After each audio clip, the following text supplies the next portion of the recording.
रयत समाचारच्या स्टुडिओमध्ये बसलो होतो आज आपल्याला एका वेगळ्या मुद्द्यावर चर्चा करायची आहे।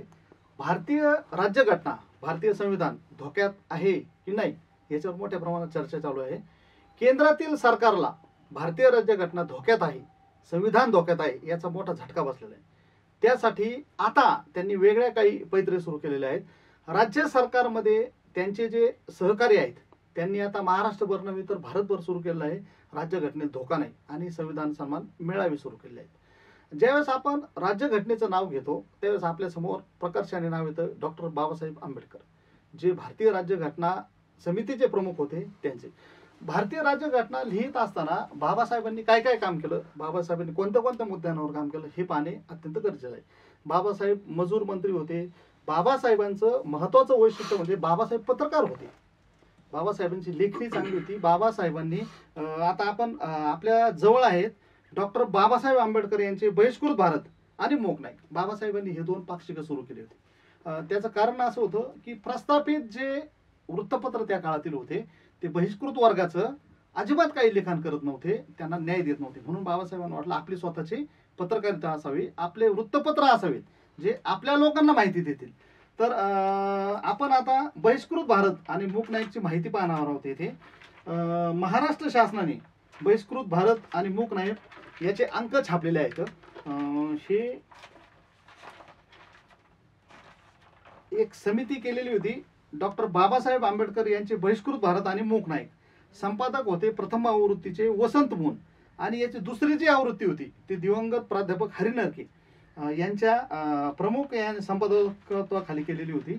डॉक्टर बाबासाहेब आंबेडकर, महात्मा फुले, राजर्षी शाहू महाराज चरित्र साधने समिती, प्रकाशन समिती। तर या समितीने हा जो बहिष्कृत भारत आणि मूक नाईकचा अंक केलेला आहे त्याच्यामध्ये प्रस्तावनेत सविस्तर माहिती दिलेली आहे की बाबासाहेबांनी हे का करावं लागलं होतं। तर 1920 साली जानेवारीमध्ये बाबासाहेबांनी मूक नाईक नावाचं पाक्षिक सुरू केलं, परंतु हे पाक्षिक सुरू केल्यानंतर काही दिवस पाक्षिक चाललं, त्याच्यानंतर बाबासाहेबांना अभ्यासाकरता इंग्लंडला जावे लागले। बाबासाहेब इंग्लंडला गेले, आपल्या सहकाऱ्यांना ते काम सोपवलं, परंतु ते काम पुढं व्यवस्थित झालं नाही। म्हणजे ज्या काळामध्ये दलित समाजात साक्षरतेचे प्रमाण 1009 देखील नव्हते, म्हणजे आपण विचार करा कोणत्या काळात बाबासाहेबांनी, म्हणजे ज्यांच्यासाठी वृत्तपत्र चालवायचे तो समाज वाचू हे शकत नव्हता, तर प्रमाण त्याचं फार कमी होतं। त्यावेळेस बाबासाहेबांनी हे सुरू केलं। बाबासाहेबांनी एप्रिल 1927 मध्ये बहिष्कृत भारत सुरू केलं।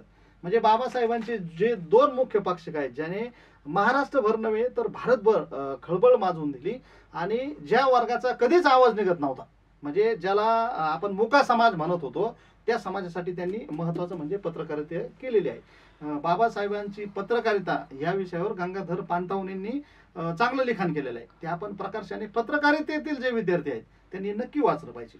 पत्रकारिता करत असताना आपण कोणत्या घटकासाठी काम केलं पाहिजे याचं मार्गदर्शन बाबासाहेबांनी या ग्रंथात केलेलं आहे। डॉक्टर बाबासाहेब आंबेडकर यांचे बहिष्कृत भारत आणि मूक नाईक। तर आम्ही पत्रकारितेचे जे विद्यार्थी आहेत, पत्रकारितेमध्ये जे कार्यरत आहेत त्यांना आम्ही सांगू इच्छितो, आपण हा ग्रंथ महाराष्ट्र शासनाने छापलेला आहे, हा आपण नक्की वाचला पाहिजे, प्रत्येक विद्यार्थ्यांनी वाचावा अशी विनंती आहे।